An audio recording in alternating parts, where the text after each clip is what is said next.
बालगाँ स्थित चिलिका नौसेना तालीम केन्द्र में पंचम ब्याच 2966 जन अग्निवीर ट्रेनिंग नेउथिबा बेले 402 महिला एवं 2564 पुरुष अग्निवीर ट्रेनिंग नेउथिले।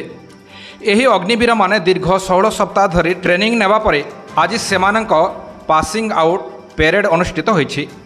जलपथ पाई 2966 जन अग्निवीर योद्धा फिट होइछन्ति। एही अग्निवीर मानक ट्रेनिंग शेष हेबा परे एही अग्निवीर माने एबे जलपथ योद्धा भावे योग्य विवेचित होइछन्ति। एही अग्निवीर मानक ट्रेनिंग शेष हेबा परे आज सेमानकर पासिंग आउट परेड अनुष्ठित होइछि।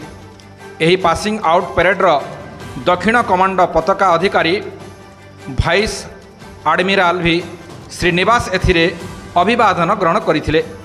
तांक सहित चिलिका नौसेना केन्द्रर कमांड ऑफिसर बी दीपक अनिल उपस्थित रहिथिले। खुर्दा जिला प्रतिनिधि दुर्गा प्रसाद दासंक रिपोर्ट निर्मल टीवी।